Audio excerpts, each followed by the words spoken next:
አርዕስተ ዜና የዲላ ከተማን የብልጽግና ተምሳሌት በማድረግ ለነዋሪዎች ምቹና ለኢንቨስትመንት ሳቢ እንዲሁም የቱሪዝም ማዕከል ለማድረግ በጋራ ተቀናጅተው መስራት እንደሚገባ ርዕሰ መስተዳድር ጥላሁን ከበደ ገለጹ።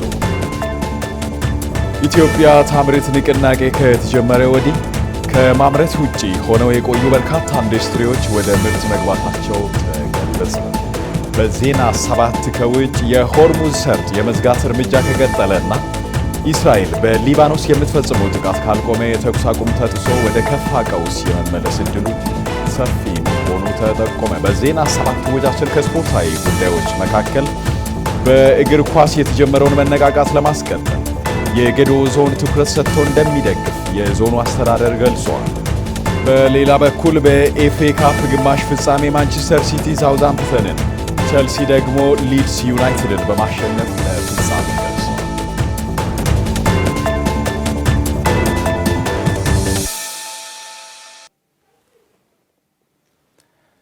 ሰላምን እንሻማ።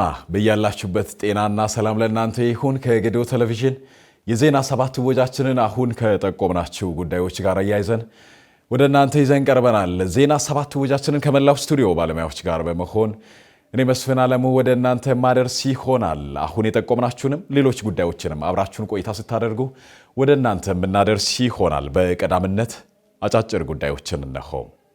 የኢትዮጵያ ሀገራዊ ምክክር ኮሚሽን ለሀገራዊ ምክክር ጉባኤ አመካካሪዎች ወይም አወያዮች ያዘጋጀውን የመጀመሪያ ዙር የግንዛቤ ማስጨበጫ ስልጠና በአዳማ ከተማ መስጠት ጀምረዋል።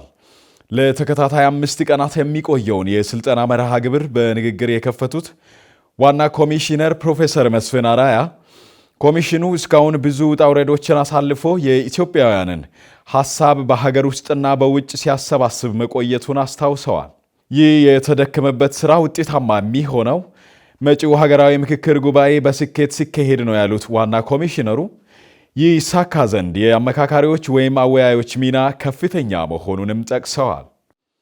ዋና ኮሚሽነሩ አክሎም አመካካሪዎች ወገኝተኝነታቸው ለሁሉም ኢትዮጵያውያን እንዲሆን የአደራ መልእክትም አስተላልፈዋል። ምክክሩን በገለልተኝነት በመምራት የተሰጣቸውን ኃላፊነት በብቃት ለመወጣት ተዘጋጁ ሲሉም ነው ያሳሰቡት ኮሚሽነሩ።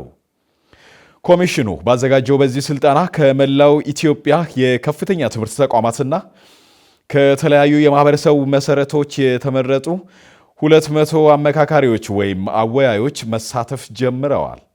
በመድረኩ ሌሎች የኮሚሽኑ ኮሚሽነሮች ተገኝተው ለስልጠናው ግብዓት በሚሆኑ የተለያዩ ርዕሰ ጉዳዮች ላይ ገለጻና ማብራሪያ ሰጥተዋል። በ5ቱ የስልጠና ቀናት የኮሚሽኑን አደረጃጀትና የአሰራር ስርዓት፣ ሌሎች ተቋማዊ ጉዳዮችን እንዲሁም የምክክሩን ሂደት የተመለከቱ ገለጻዎች ቀርበውላቸው ለተሰጣቸው ኃላፊነት ግብዓት የሚሆኑ ጉዳዮችን ያገኛሉ ተብሎ እንደሚጠበቅም የኮሚሽኑ መረጃ ያመላክታል።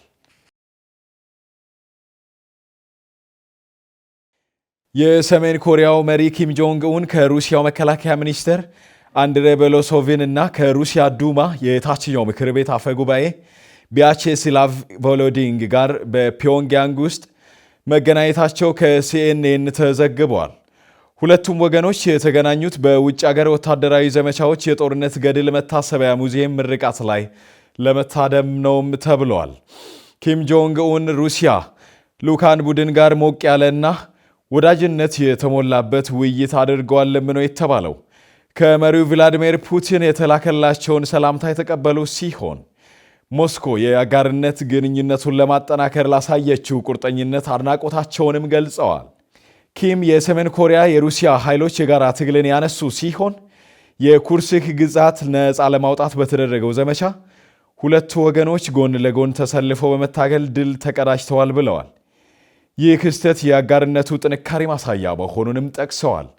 አክለውም ሰሜን ኮሪያ የሩሲያ ፌዴሬሽን ብሔራዊ ሉዓላዊነቷን፣ የግዛት አንድነቷንና የደህንነት ጥቅሟን ለማስጠበቅ የምታደርገውን ፖሊሲ ሙሉ በሙሉ እንደምትደግፍ በድጋሚ ያረጋገጡ ሲሆን ሩሲያ ድል እንደምትቀዳጅም ያላቸውን እምነት ገልጸዋል።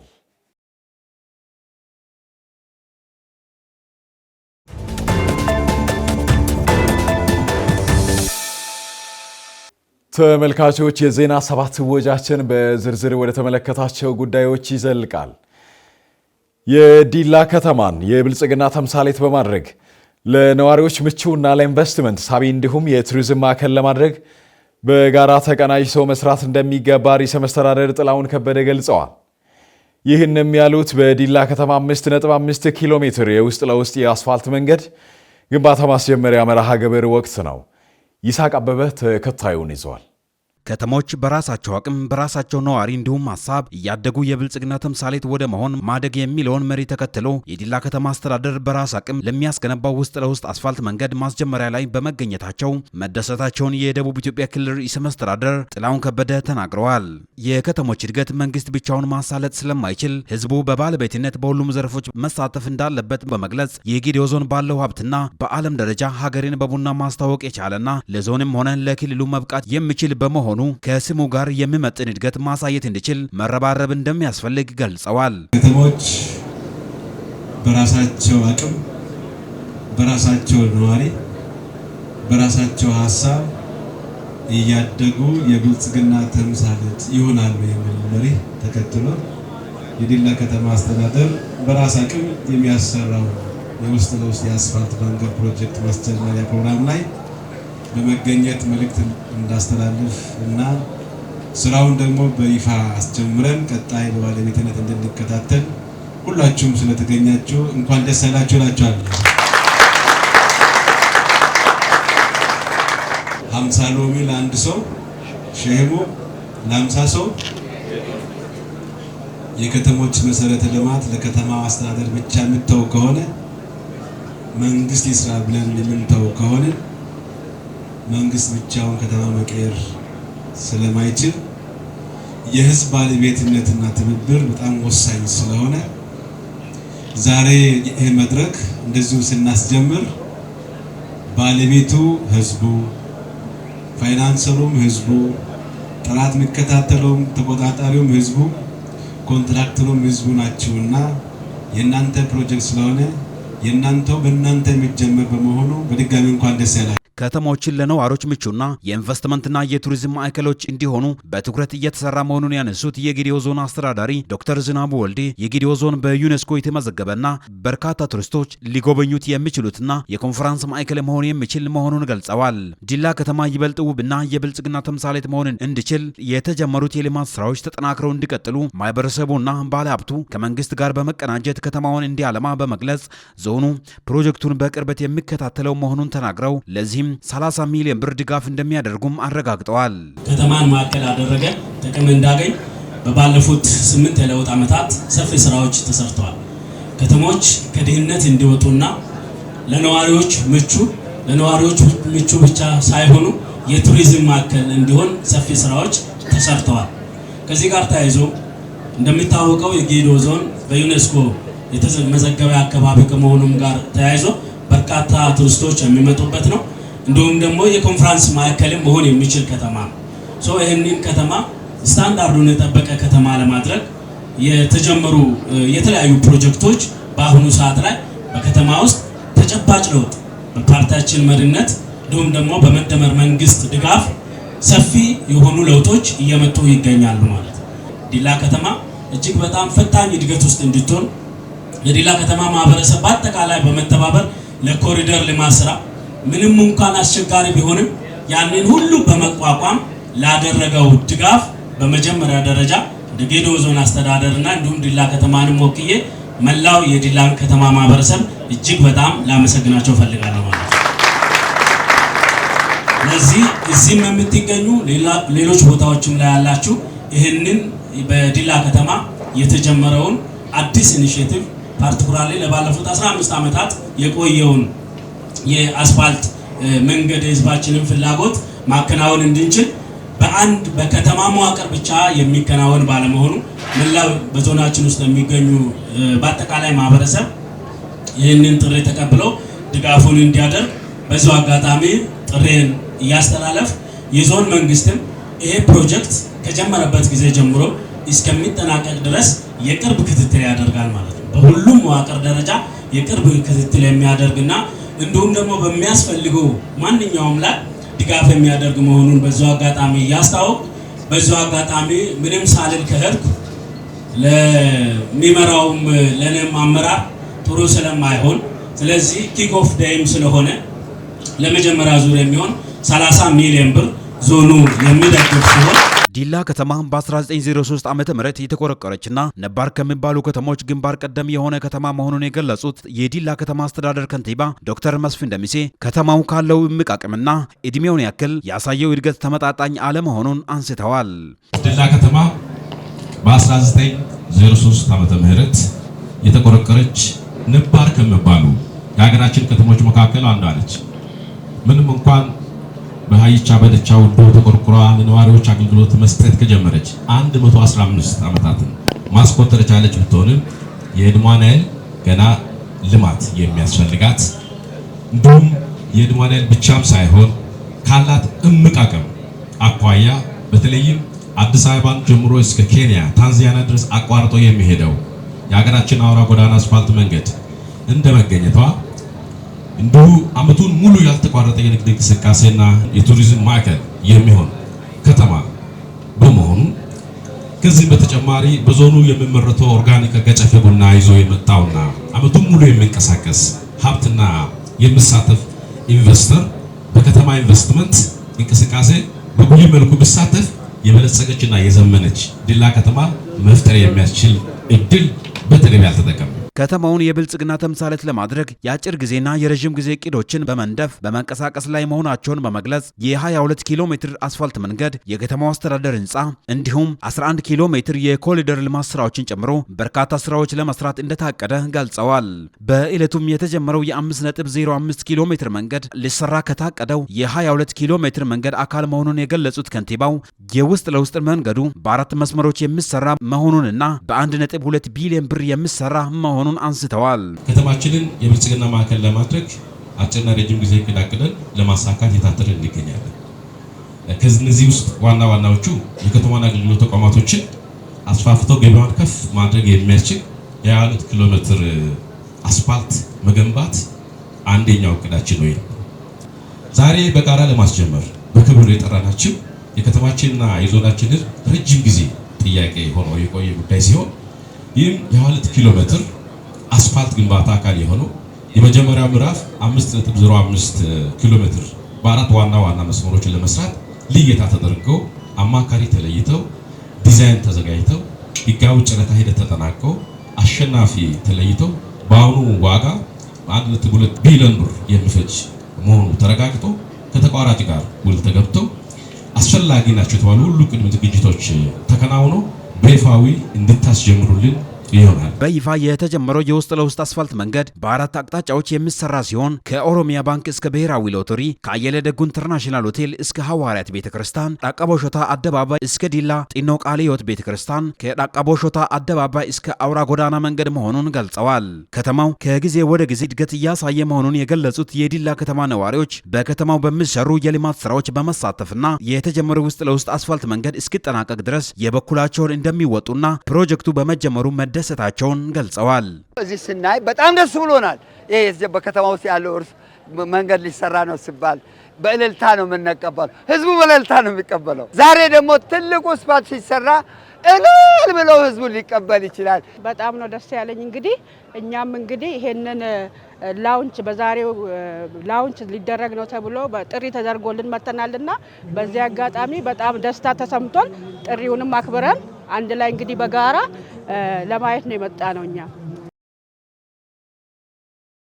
ኢትዮጵያ ታምርት ንቅናቄ ከተጀመረ ወዲህ ከማምረት ውጪ ሆነው የቆዩ በርካታ ኢንዱስትሪዎች ወደ ምርት መግባታቸው ተገልጿል።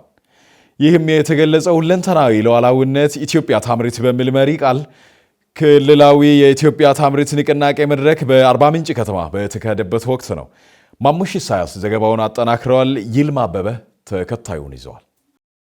የደቡብ ኢትዮጵያ ምክትል ርዕሰ መስተዳደርና ስራና ክህሎት ቢሮ ኃላፊ ዶክተር አበባዩ ታደሰ በመድረኩ ባደረጉት ንግግር አምራች ኢንዱስትሪ ዘርፍ እንደ ሀገር የብዝሃ ኢኮኖሚ አንቀሳቃሽ ነው ሲሉም ተናግረዋል። የሀገር ሉዓላዊነትና ብልጽግናን ማረጋገጥ የሚቻለው ተኪና ወጪ ምርት በበቂ መልኩ ማምረት ሲቻል እንደሆነ የገለጹት ምክትል ርዕሰ መስተዳደሩ ለዘርፉ ውጤታማነት የክልሉ መንግስት እየሰራ መሆኑንም አብራርተዋል። አምራች ኢንዱስትሪው በሀገራችን የብዝሃ ዘርፍ ኢኮኖሚ ትልቁ አንቀሳቃሽ ሞተር እንደሆነ በቅርብ ክቡር ጠቅላይ ሚኒስትራችን ባደረጉት ኢንዱስትሪን በተመለከተ በሰጡት ሰፋ ያለ ማብራሪያ እንዳነሱት ኢንዱስትሪ በተለይ አምራች ኢንዱስትሪው ልብ ሆኖ ያገለግላል። ስለ ኢትዮጵያ ብልጽግና ስንናገር ስለ ኢንዱስትሪ የአምራች ዘርፍ ኢንዱስትሪ መናገራችን ነው። ኢንዱስትሪ ሲያድግ በብልጽግና የተለምናቸው የትኛውም የግብርና የትኛውም በማህበራዊ ልማት ላይ በቴክኖሎጂ ላይ ያሰብናቸው ሐሳቦች እንዲሁም በሌሎች ዘርፎች ላይ ልናመጣ ያለው እመርታ እንደ ሀገር ሉዓላዊነታችን አስከብረን በምግብ ራሳችን እንችላለን ብለናል። በምግብ ራሳችን መቻል ብቻ ሳይሆን ራስን የመከላከል ደህንነታችን የመጠበቅ ሉዓላዊነታችን እናስከብራለን ብለን እየሰራን ነው ያለነው። ተኪ ምርቶችን አምርተን ከውጭ የምናስገባቸውንና በውጭ ሀገር ቴክኖሎጂዎች ላይ የምንደገፋቸውን ጉዳዮች ማስቀረት ስንችል ነው። የፌዴሪ ኢንዱስትሪ ሚኒስተር ዴኤታ አቶ ታርቀኝ ቡቡልታ እንደ ሀገር ለአምራች ኢንዱስትሪ ዘርፍ ትኩረት ተሰጥቶ በመሰራቱ ተስፋ ሰጪ ለውጥ እየተመዘገበ እንዳለ ጠቅሰው የሀገር ውስጥ ባለሀብቶችን በዘርፉ እንዲሰማሩ ማበረታታት ያስፈልጋል ብለዋል። መንግስታችን ለአምራች ኢንዱስትሪ ዘርፉ ትልቅ እና የቅድሚያ ትኩረት ሰጥቶ እየሰራ ይገኛል። በተለይ ለምንፈልገው ብልጽግና ለምንፈልገው ሀገራዊ ኢኮኖሚያዊ እድገት እንደ ዋነኛው ሴክተር ከተለዩ 5 ሴክተሮች አንዱ የአምራች ኢንዱስትሪ ዘርፍ ነው። ስለዚህ ይሄ ዘርፍ ትኩረት አግኝቶ መሰራት ከተጀመረ ወዲህ የተለያየ ስራዎች ተሰርተዋል፣ ውጤትም መገኘት ጀምረዋል። በተለይ አጠቃላይ ከኢንዱስትሪ የምንፈልገው ኢንቨስትመንት ነው። እንደ ሀገር አቀፍ ደረጃ የሀገር ውስጥ ባለሀብቶችን በማበረታታት ወደ አምራች ኢንዱስትሪ ዘርፉ እንዲገቡ የማበረታታት የመሬት አቅርቦትን በፈጠነ መልኩ በመስጠት የፋይናንስ አቅርቦት የፋይናንስ አቅራቢ ተቋማት እንዲያቀርቡ በማድረግ ኢንቨስትመንትን ማበረታታትና ኢንቨስትመንት እንዲጨምር የማድረግ ተልዕኮ ነው ያለው። የክልሉ ንግድና ኢንዱስትሪ ቢሮ ኃላፊ ወይዘሮ ሰናይት ሰለሞን በዘርፉ ከ27000 በላይ ለሚሆኑ ዜጎች የስራ ዕድል መፈጠሩን ጠቁመው ኢንዱስትሪ ዘርፍ ለአንድ ሀገር እድገት የጎላ ሚና እንዳለውና በክልሉም አምራች ኢንዱስትሪ የመደገፍና የማበረታታት ስራ ሲከናወን መቆየቱንና በዚህም 18.5 ሚሊዮን ዶላር በላይ ተኪ ምርት በማምረት ማስቀረት መቻሉንም አስረድተዋል። በክልላችን የአምራች ኢንዱስትሪ እድገት ለማፋጠን የመንግስት የግሉ ዘርፍ ወጣቶችና ሁሉም ባለድርሻ አካላት በቅንጅት ለመስራት ባደረግነው እንቅስቃሴ በሁሉም ዘርፎች አዳጊ የሆኑ ውጤቶችን ማስመዝገብ ችለናል። ወደ 345.4 ቢሊዮን ካፒታል ያስመዘገቡ አዳዲስ የአምራች ኢንዱስትሪ ኢንቨስትመንቶችን በመሳብ በ30 ከፍተኛ ኢንዱስትሪዎች የሀገር ውስጥ ባለሀብቶች ኢንቨስትመንት ዘርፍ በክልላችን ባለፉት 9 ወራት እንዲሰማሩ አድርገናል። በዚህም በአጠቃላይ የኢንዱስትሪ ባለቤቶችን ጨምሮ የተፈጠረ የስራ ዕድል ወደ 14784 ሴት፣ 13035 ወንድ በድምሩ 27817 ዜጎች ስራ ዕድል የተፈጠረላቸው መሆኑን ያሳያል። በተለይም የአምራች ኢንዱስትሪዎቻችንን ችግሮች በጋራ ለመፍታት የቆሙ ኢንዱስትሪዎችን ወደ ስራ ለማስገባት ኢንቨስትመንት ለመሳብ የማምረት አቅምን ጥራትን ለማሻሻል እና ተወዳዳሪነትን ለማጠናከር የኢትዮጵያ ታምርት ንቅናቄ የማይተካ ሚና ነበረው። መንግስት የፈጠረውን መልካም ዕድል በመጠቀም ባለሀብቶች በከተማው በሆቴልና በተለያዩ ኢንቨስትመንቶች መሳተፍ እንዳለባቸው ተገልጿል። ይህም የተገለጸው በዲላ ከተማ ከ350 ሚሊዮን ብር በላይ ወጪ የተገነባው የለደጉ ኢንተርናሽናል ሆቴል በይፋ ተመርቆ ለአገልግሎት ክፍት በሆነበት ወቅት ነው። ይስሐቅ አበበ አየለ ደጉ ኢንተርናሽናል ሆቴል የክልሉ ርዕሰ መስተዳደር ጥላሁን ከበደ፣ የክልሉ ምክትል ርዕሰ መስተዳደር ዶክተር አበባየሁ ታደሰና የጌዲዮ ዞን እንዲሁም የዲላ ከተማ አስተዳደር ከፍተኛ አመራሮች በተገኙበት በይፋ ተመርቋል። አየለ ደጉ ኢንተርናሽናል ሆቴል የለውጡ መንግስት የጀመረውን የቱሪዝም ኢኮኖሚ እንዲሁም የኮንፈረንስ ቱሪዝም ለማጠናከር ፋይዳው የጎላ ነው ያሉት የክልሉ ርዕሰ መስተዳደር ጥላሁን ከበደ አየለ ደጉ የትጋት የጽናትና ዝቅ ብሎ የመስራት ተምሳሌት መሆኑን ገልጸዋል። ዲላ የብልጽግና ተምሳሌት እንድትሆን ባለሀብቱ የሚያበረክተው ሚና ከፍተኛ ነው ያሉት ርዕሰ መስተዳደሩ ከተደመርንና ከተጋገዝን የከተማውን እድገት ማፋጠን እንደሚቻል ገልጸው መንግስት የፈጠረውን መልካም እድል በመጠቀም ባለሀብቶች በከተማው ኢንቨስት እንዲያደርጉም አሳስበዋል። አቶ አየለ ደጉና ቤተሰቡ ወስነው ይህንን ጥራት ያለው ዓለም አቀፍ ደረጃን ያሟላ ለክልል ለሀገር ከዛም በላይ ላሉ የትኛውም እንግዳ መጥቶ ያለምንም ስጋት ይስተናገድበት ትልቅ ኢንቨስትመንት እርሰው ዛሬ በይፋ አስመርቀው ለአገልግሎት ክፍት በማድረግ የደስታችን ተካፋይ እንድትሆኑ ብሎ እኛን ጋብዞን አብረን ጎብኝተን እንድንደሰት ምክንያቱም ስለሆናችሁና ከምንም በላይ የአቶ አየለ ደጉና ቤተሰቡ የእርሶ ራዕይ ዛሬ እውን ሆኖ በማየቶ እንኳን ደስ ያሎት ለማለት ፈልጋለሁ። በተለይ ታማኝ ግብር ከፋዮች ተዘጋጅታችሁ ኢንቨስት እንድታደርጉ ባመቻቸነው እድል ኢንቨስት እንድታደርጉና ዲላን በመቀየር ፋና ወጊ እንድትሆኑ በድጋሚ ጥሪን እያስተላለፍኩኝ ለዚህ ታላቅ ቀን የደስታ ቀን ፈጣሪ ሁላችንም ስላደረሰን እንኳን ደስ ያላችሁ እያልኩኝ ሆቴላችን በይፋ ተከፍቶ የምንዝናናበት የሚያድግበት ሆቴል እንዲሆን ይመኛሉ። አመሰግናለሁ። መንግስት ቱሪዝም ላይ በትኩረት በሚሰራበት በዚህ ወቅት መመረቁ ዘርፉን የሚያጠናክር መሆኑን የገለጹት የክልሉ ምክትል ርዕሰ መስተዳደር ዶክተር አበባየሁ ታደሰ ዲላ ከተማ ላይ የሆቴሎች እጥረት ከመኖሩ የተነሳ ከቱሪስት ፍሰት ጋር ተያይዞ ችግሮች እንደነበሩ አንስተዋል። ከተማውም ሆነ ዞኑ ካለው የኢኮኖሚ አቅምና እምቅ ሀብት አንጻር በሆቴል ዘርፍ ከፍተኛ ስራ መስራት እንደሚገባ ምክትል ርዕሰ መስተዳድሩ በመግለጽ አየለ ደጉ ሆቴል ለዚህ ትልቅ ማሳያ መሆን እንደሚችል ተናግረዋል። ይህንን ትልቅ የከተማችን ስብራት የነበረውን የሆቴል ኢንቨስትመንት የሆቴል አገልግሎት ለቱሪዝም ልማታችን በተለይ መንግስታችን ቱሪዝምን እንደ አንድ የኢኮኖሚ አውታር አድርጎ እየሰራ ባለበት በዚህ ጊዜ የዞናችንና የከተማችን እድገት ሊያፋጥን የሚችል ትልቅ ስጦታ ልታበረከቱ ፈጣሪ ስለረዳችሁ እንኳን ደስ ያላችሁ ማለት ፈልጋለሁ። አየለ ደጉ ሆቴል ለከተማውም እንዲሁም ለክልሉ ትልቅ ስጦታ ነው ያሉት የዲላ ከተማ ከንቲባ ዶክተር መስፍን ደምሴ ይህም ለበርካታ ባለሀብቶች መነሳሳትን የሚፈጥር መሆኑን ገልጸዋል። በዲላ ከተማ አስተዳደር በአሁን ጊዜ 133 የሚሆኑ ፕሮጀክቶችና ኢንቨስትመንቶች በመከናወን ላይ ይገኛሉ ያሉት ከንቲባው ከነዚህም 24ቱ በሆቴልና ሎጆች የተሰማሩ ሲሆኑ ከነዚህም 8ቱ ተጠናቀው ወደ ስራ ገብተዋል ብለዋል። አየለ ደጉ ሆቴል ከዚህ በፊት በሆቴል ዘርፍ የነበረውን ጉድለት የሚሸፍንና ከከተማው እድገት ጋር የሚመጣጠን መሆኑንም አንስተዋል። በርካታ ስራዎችን በማከናወን አርአያ የሆነ አቶ አየለ ደጉ እያበረከተልን ያለው ይህንን ሆቴል ብቻ አይደለም። በከተማችን ውስጥ ቅድም የተዘረዘሩ በርካታ ስራዎችን እየሰሩልን ረጅም ጊዜ ቆይቷል።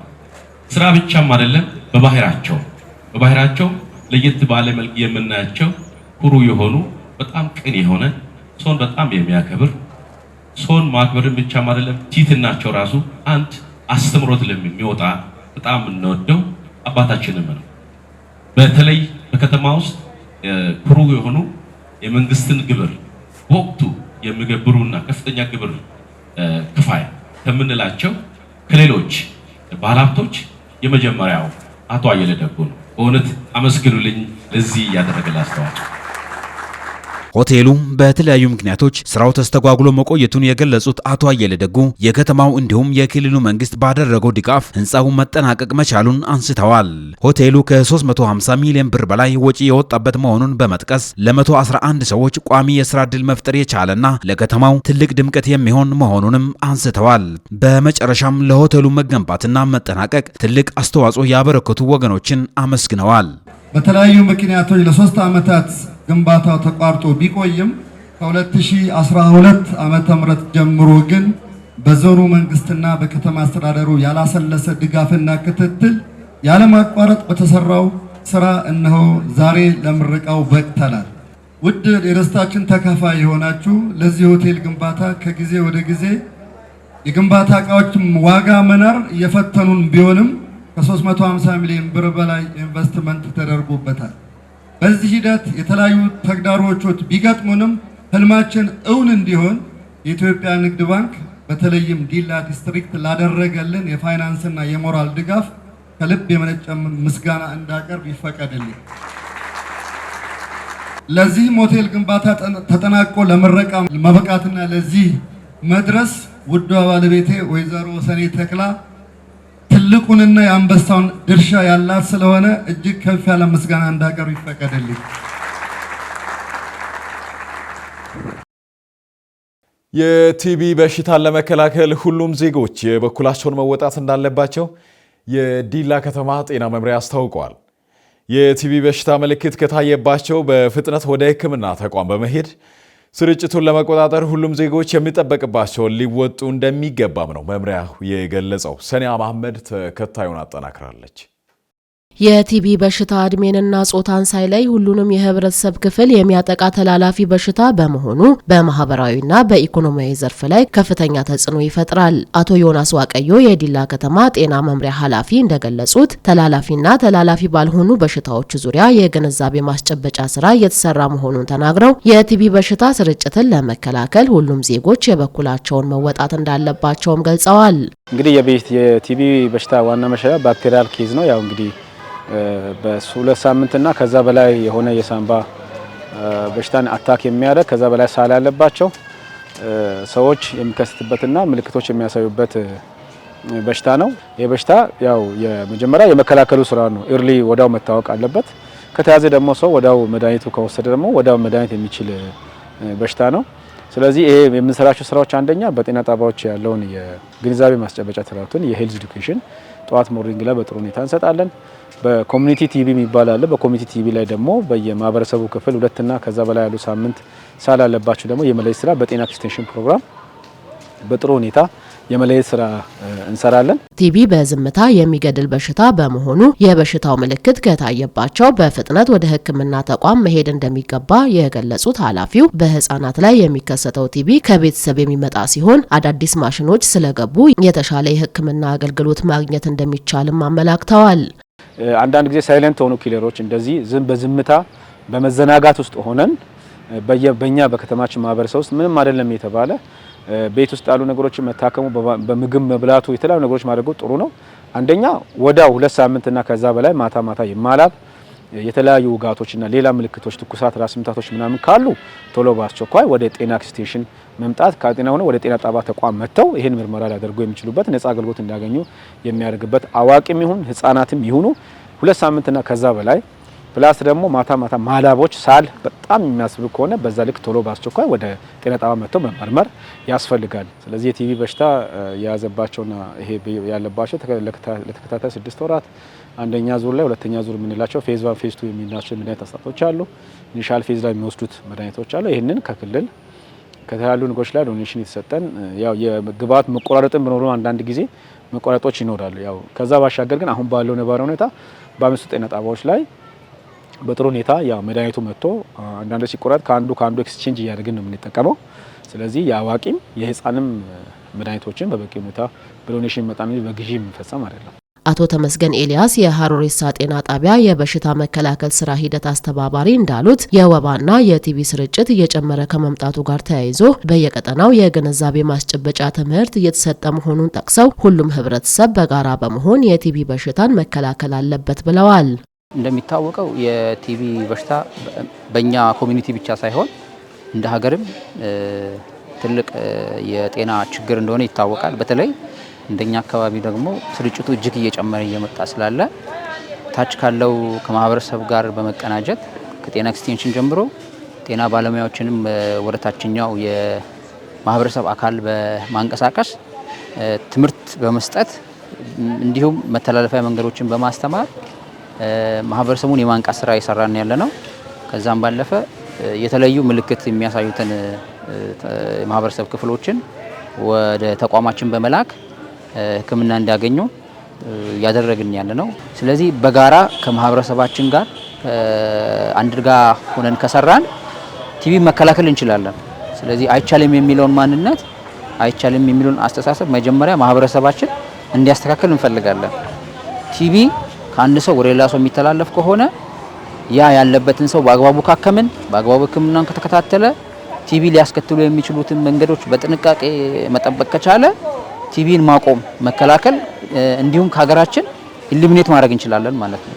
ሲስተር ወይንሸት ብሩ የሀሩሪሳ ጤና ጣቢያ የጤና ባለሙያ የህፃናት የሳምባ ምች በሽታ በቤተሰብ ውስጥ ከተከሰተ ወደ ህፃናት ስለሚተላለፍ በመታከም መከላከል አለባቸው በማለት የቲቪ በሽታ በህፃናት ላይ ሲከሰት በቀላሉ መንገድ ምርመራ በማድረግ ሕክምና እንዲያገኙ ማድረግ ያስፈልጋል ሲሉም ገልጸዋል። በጨቅላ ህጻናቶች ሳምባ ምች ብሎ ማለትም በጣም ሲያተኩሳቸው ሲያስላቸው ሲያመጡ ሳምባ ምች ይባላል። በጨቅላ ህጻናቶች የሚተላለፈው ከዚህ በፊት የቲቪ ታካሚ ቤት ውስጥ ሲኖር በእናት በአባት በቤተሰብ በፋሚሊ ውስጥ ሲኖር እንደዛ አይነት ነገር ሊያጋጥም ይችላል።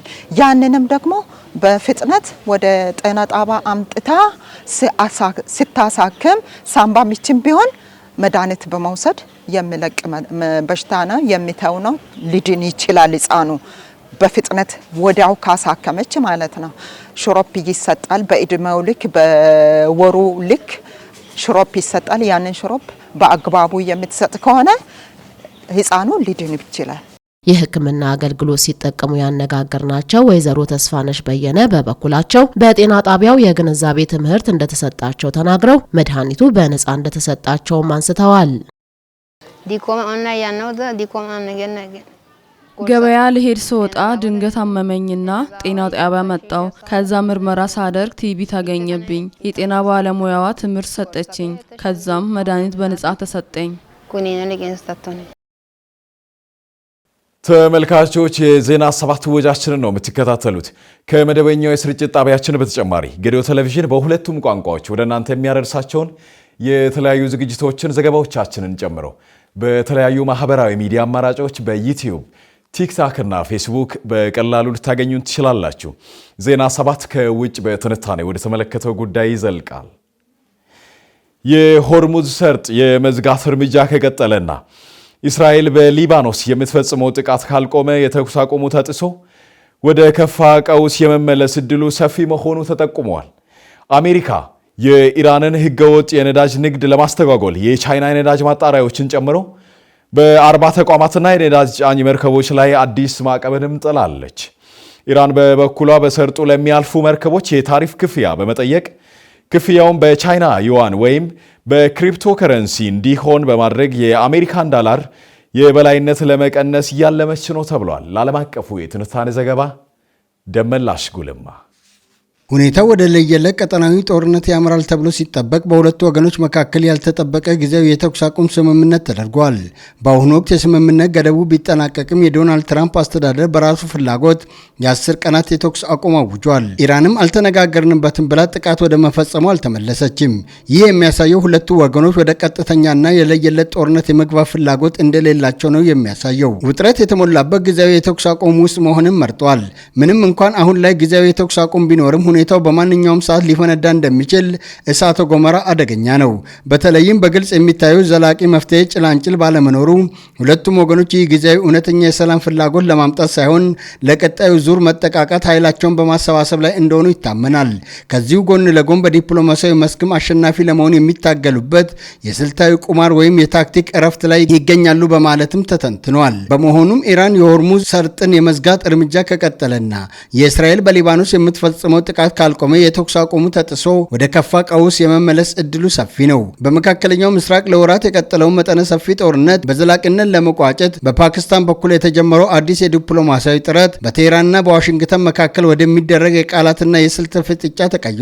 የኢራኑ የውጭ ጉዳይ ሚኒስትር አባስ አራቃቺ በእስላማባድ የነበራቸውን ቆይታ በጣም ፍሬያማ ሲሉ ገልጸውታል። ኢራን ለጦርነቱ ቋሚ መቆሚያ የሚሆን ይፋዊ የሰላም ማዕቀፍ ለፓኪስታን መንግስት ማስረከቧን ገልጻለች። ይህ እርምጃ ቴህራን ራሷን እንደ ሰላም አስፈላጊና ተባባሪ ወገን አድርጋ ለዓለም አቀፉ ማህበረሰብ የምታሳይበት ስልታዊ እርምጃ ተደርጎ ተወስዷል። በሌላ በኩል የአሜሪካው ፕሬዝዳንት ዶናልድ ትራምፕ የልዩ መልእክተኛቸውን ዊትኮፍን እና የአማቻቸውን ጄራርድ ኩሽነርን የሚደረግ ጉዞን በድንገት ሰርዟል። ትራምፕ አሜሪካ ሁሉንም ካርዶች በእጇ ይዛል በሚል በሰጡት ጠንካራ መግለጫ ኢራን ያቀረበችው ማዕቀፍ ውድቅ ማድረጋቸውን ፍንጭ ሰጥቷል። የኢራን አቋም ከፍተኛ የሆኑ የአሜሪካ ጥያቄዎችን አንቀበልም በሚል አቋም የጸናችው ቴሄራን አሜሪካ ለዲፕሎማሲ ያላትን ቁርጠኝነት ትጠራጠራለች። የአሜሪካው መከላከያ ሚኒስትር ፒት ሄገዝ ኢራን ጥሩ ስምምነት እንድታገኝ የኒውክሌር መሳሪያ ፍላጎቷ በተረጋገጠ መልኩ እንድታቆም ጥሪ አቅርቧል። ይህ ክስተት የሚያሳየው ሁለቱም ሀገራት የጦርነት ማብቂያ ቢፈልጉም ስምምነቱ ግን በማን ቁጥጥርና በማን ድል አድራጊነት ይጠናቀቃል በሚለው ላይ መስማማት እንዳልቻሉ ተነግሯል። የኢስላማባዱ ንግግር በይፋዊ ስምምነት ባይደመደምም የኢራን ልዑካን ቡድን ወደ ኦማን እና ሩሲያ ማምራቱ ጉዳዩ ወደ ዓለም አቀፍ የኃይል አሰላለፍ ፍጥጫ ማደጉን ያሳያልም ተብሏል። አሜሪካ የኢራንን ህገወጥ የነዳጅ ንግድ ለማስተጓጎል የቻይና የነዳጅ ማጣሪያዎችን ጨምሮ በ40 ተቋማት ላይ የነዳጅ ጫኝ መርከቦች ላይ አዲስ ማዕቀብ ጥላለች። የሀገሪቱ ግምጃ ቤት ከኢራን አገዛዝ ጋር ግንኙነት አላቸው የተባሉ የፋይናንስ መስመሮችን ለመዝጋት 344 ሚሊዮን ዶላር የሚያወጣም የክሪፕቶ ከረንሲ ማገዱን አስታውቋል። ማዕቀቡ የኢራን ዋነኛ የገቢ ምንጭ የሆኑትን የህይወት መስመሮች በማቋረጥ ሀገሪቱ በመካከለኛ ምስራቅ ለምታከናውናቸው ቀጠናዊ መረጋጋትን የሚያናጉ ተግባራት የምታውለውን ገንዘብ ለማድረቅ ያለመ ነው ተብሏል። የግምጃ ቤት ኃላፊው ስኮት ፔስተን አሜሪካ ካገዛዙ የተያያዙ ማናቸውንም የፋይናንስ መስመሮች አድና ለማጥቃት ቆራጥ መሆኗን ገልጿል። ፕሬዝዳንት ትራምፕ በኢራን ላይ የሚሰነዘሩ ጥቃቶችን ለጊዜው ቢያቆሙም በኢራን ወደቦች ላይ የሚደረግ የባህር ላይ እገዳ ግን እንደሚቀጥልም አስታውቋል። በዚህ ፍጥጫ ምክንያት በፊሊፒንስ የአስቸኳይ ጊዜ አዋጅ ታውጇል። በአውሮፓ የበረራ ስረዛዎች በዝተዋል። በዓለም አቀፍ ደረጃም የማዳበሪያ እጥረት ስጋት ተፈጥሯል። ምንም እንኳን አሜሪካ ዘመናዊ ወታደራዊ አቅም ቢኖራትም የኢራንን 3000 ኪሎ ሜትር የባህር ጠረፍ ሙሉ በሙሉ መቆጣጠር ግን ፈታኝ ሆኖባታል ተብሏል። ፈረንሳይና ብሪታንያ ጦርነቱ ካበቃ በኋላ ስላለው የሆርሙዝ ሰርጥ አስተዳደር የራሳቸውን እቅድ እያወጡ ሲሆን ትራምፕ ግን አጋሮቹ ድጋፍ እንዲያደርጉ እያስገደዱ ነው። ኢራን በበኩሏ በሰርጡ ለሚያልፉ መርከቦች የታሪፍ ክፍያ በመጠየቅ ክፍያው በቻይና ዩዋን ወይም በክሪፕቶ ከረንሲ እንዲሆን በማድረግ የአሜሪካ ዶላር የበላይነት ለመቀነስ እያለመች ነው ተብሏል ሲል የዘገቡት ስካይ ኒውስ እና ሮይተርስ ናቸው።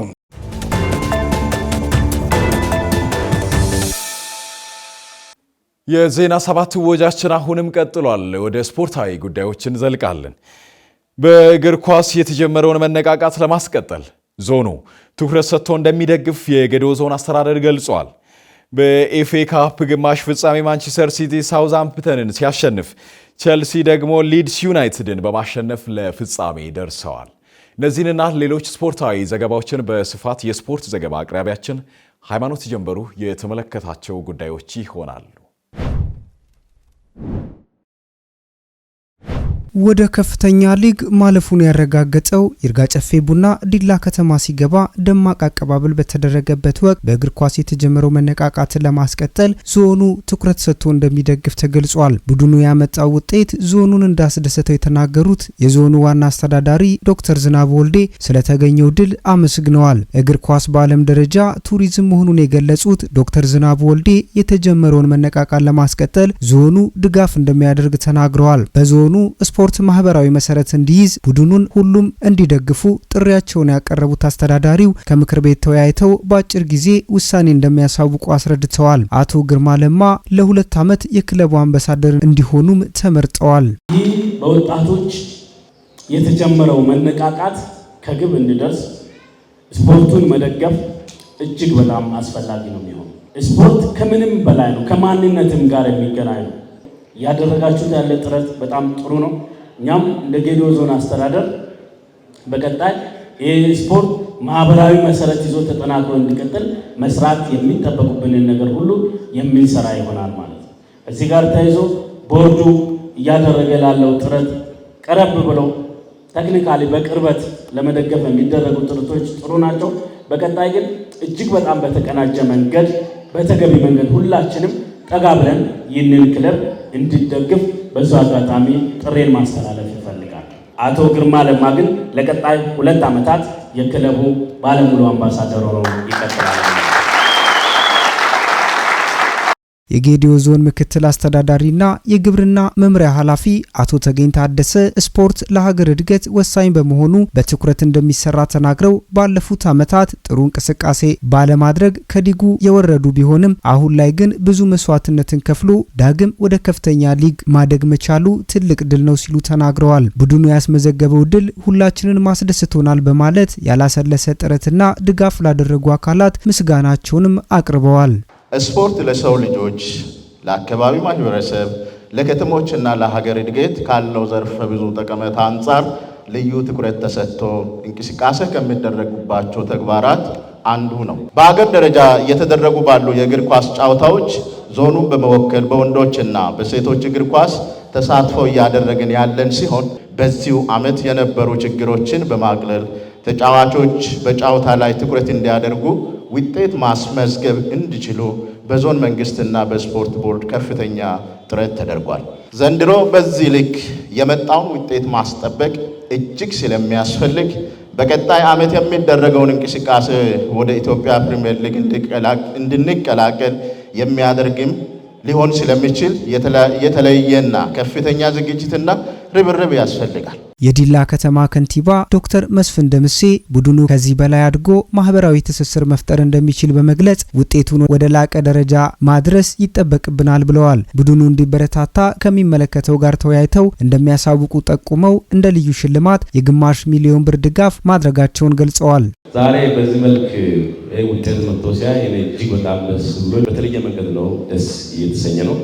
ይሄ ውጤት ግን በዚህ የሚያበቃ ሳይሆን ቅድም ክቡር አስተዳዳሪ ዞን አስተዳዳሪያችን እንዳለ ወደ ላቀ ውጤት ማሳደግ ስላለብን ይህንን ስራ ግን በተለይ ስፖርቱ በተለይ ይሄ የይርጋ ጨፌ ቡና ክለብ ህዝባዊ መሰረት እንዲይዝ በዲላ ከተማ ላይ እንዲሁም በዞናችንም ባሉ መዋቅሮች ላይ በደንብ መስራት ያለብን እንደሆነ በመጀመሪያ ደረጃ እኔ ሀሳብን ለመውሰድ ነው። የዞኑ ባህልና ስፖርት መምሪያ ኃላፊ አቶ ደርቤ ጅኖ ዞኑ ለሀገር ተጫዋቾችን ያበረከተ መሆኑን ጠቅሰው ቡድኑ በዓለም ገበያ የሚታወቀውንና የአርሶ አደሩን ላብ ውጤት የሆነውን የይርጋ ጨፌ ቡናን ስም ማስጠራት መቻሉን አንስተዋል። ስፖርት ቱሪዝም ነው ያሉት አቶ ደርቤ ይርጋ ጨፌ ቡና ለዚህ ደረጃ እንዲደርስ ዞኑ ከፍተኛ ድጋፍ ማድረጉን አረጋግጠዋል። ሁላችንም ደስ ብሎናል። ደስታችንን ደግሞ ለመግለጽ እንደው ከፈት አድርጎ ለማሳየት ትንሽ ከብድ ይሆናል እንጂ ልባችን ውስጥ ያለው ስሜት እጅግ በጣም ከፍተኛ ነው። ስለዚህ አሸንፎ መምጣታቸው ብቻ ሳይሆን ህዝቡ ራሱ አቀባበሉ በጣም ሌላ ስሜት ያጭራል። እንዲሁም ደግሞ ታችኛው ክለብ ላይ ወይም ደግሞ በፕሮጀክት ደረጃ የሚገኙ ህጻናትም ጭምር እዚሁ ተገኝቶ ሞራላቸውን ሲገልጹ እሱ ደግሞ ሌላ ደስታ የሚያመጣ ነው። እንዲሁም ደግሞ ሌላ ድጋፍ ሲደረግ የደስታችን መጠን ከመጀመሪያ ከጠበቅነው በላይ ሆኖ ስላገኘ ነው እጅግ በጣም ደስተኛ ነን ማለት ነው። ከ31 ጨዋታ በሰበሰቡት ውጤት ታግዘው ወደ ከፍተኛ ሊግ ማደጋቸው እንዳስደሰታቸው የተናገሩት የይርጋ ጨፌ ቡና አሰልጣኝ ድልባንታ አየለ የይርጋ ጨፌ ቡና በሚቀጥለው ዓመት ወደ ፕሪሚየር ሊግ ለማሳደግ ሁሉም ከጎናቸው እንዲሆን ጠይቀዋል። በዞኑ አቅም ያላቸው በርካታ ከዋክብት እንደሚገኙም ጠቁመዋል። በመጀመሪያ ደረጃ እግዚአብሔርን እጅግ አርጌ አመሰግናለሁ። እግዚአብሔር በረዳም መጠን 2018ን አጠቃላይ 31 ጨዋታ በማድረግ በሚገርም ውጤት ወደ መልከናኖ አዲስ አበባ ቡድን መልከናኖን አሸንፈን ወደ 2019 ወደ ከፍተኛ ሊግ ተሸጋግረናል። እግዚአብሔር ይመስገን። ይርጋ ጨፌ ቡናን ወደ ፕሪሚየር ሊግ ቀጣይ ዓመት 2019 ይርጋ ጨፌ ቡና ፕሪሚየር ሊግ እንዲሄድ ህዝቡም ከኛ ጋር ሆኖ የጌዶ ህዝብ እጅግ በጣም ታላቅ ህዝብ እስኮን መጠን ያው ሁላችንም አንድ ላይ ሆነን የጌዶ ህዝብ በአንድነት በፍቅር እግር ኳስን በመደገፍ ወደ 2019 ላይ በደንብ ጠንክረን ሰርተን ከሱፐር ሊግ ወይም ከከፍተኛ ሊግ ወደ ፕሪሚየር ሊግ ገብተን እኛም ሀገራችንን በእግር ኳስ በጣም ታላቅ ማድረግ እንፈልጋለን። ይርጋ ጨፌ ቡና ወደ ፕሪሚየር ሊግ ማደግ የሚገባ ትክክለኛ ቡድን መሆኑን የገለጹት የይርጋ ጨፌ ቡና ተጫዋቾች በሙሉ ዝግጅት በሚቀጥለው ዓመት ይህንን ማድረግ እንደሚችሉም ተናግረዋል። 2018ን በዝግጅት ስንጀምር ያው ጥሩ ልጆች ነበሩን። ያው የአካባቢ ልጆች እንበዛለን። ይሄ ማለት ዲላ ላይ ጥሩ አቅም ያላቸው ልጆች አሉ። አሁንም ቢሰራባቸው ከታዳጊ ጀምሮ እኛም ከፕሮጀክት ተነስተን ነው እዚህ ቡድን ላይ ተቀላቀልነውና ተመልካቾቻችን የተከታተላችሁትን የዜና ሰባት ወጃችንን ከማጠቃለላችን በፊት አበይት ጉዳዮችን በድጋሚ እናስታውሳቸዋለን። የዲላ ከተማን የብልጽግና ተምሳሌት በማድረግ ለነዋሪዎች ምቹና ለኢንቨስትመንት ሳቢ እንዲሁም የቱሪዝም ማዕከል ለማድረግ በጋራ ተቀናጅቶ መስራት እንደሚገባ ርዕሰ መስተዳድር ጥላሁን ከበደ ገለጹ። ኢትዮጵያ ታምርት ንቅናቄ ከተጀመረ ወዲህ ከማምረት ውጪ ሆነው የቆዩ በርካታ ኢንዱስትሪዎች ወደ ምርት መግባታቸው ተገለጸ። ከውጭ በዜና 7 አበይት አድርገን የተመለከትነው ጉዳይ የሆርሙዝ ሰርጥ የመዝጋት እርምጃ ከቀጠለና እስራኤል በሊባኖስ የምትፈጽመው ጥቃት ካልቆመ የተኩስ አቁሙ ተጥሶ ወደ ከፋ ቀውስ የመመለስ ዕድሉ ሰፊ መሆኑ ተጠቁሟል። የሚሉት ስፖርታዊ ዘገባዎችን ጨምሮ በዜና 7 ወጃችን አበይት አድርገን ከተመለከትናቸው ጉዳዮች ዋነኞቹ ነበሩ። የዜና 7 ወጃችንን ከመላው ስቱዲዮ ባለሙያዎች ጋር በመሆን እኔ መስፍን አለሙ ወደ እናንተ ሳደርስ ቆይታ አድርጌያለሁ። ከገዶ ቴሌቪዥን በሁለቱም ቋንቋዎች ወደ እናንተ የሚደርሱ የተለያዩ ዝግጅቶች አሁንም ወደ እናንተ መድረሳቸውን ይቀጥላሉ። በእኔ በኩል ዜና 7 በዚሁ ያበቃል። ሰላምን እንሻማ። በያላችሁበት ጤናና ሰላም ለእናንተ ይሁን። ሰናይ ጊዜ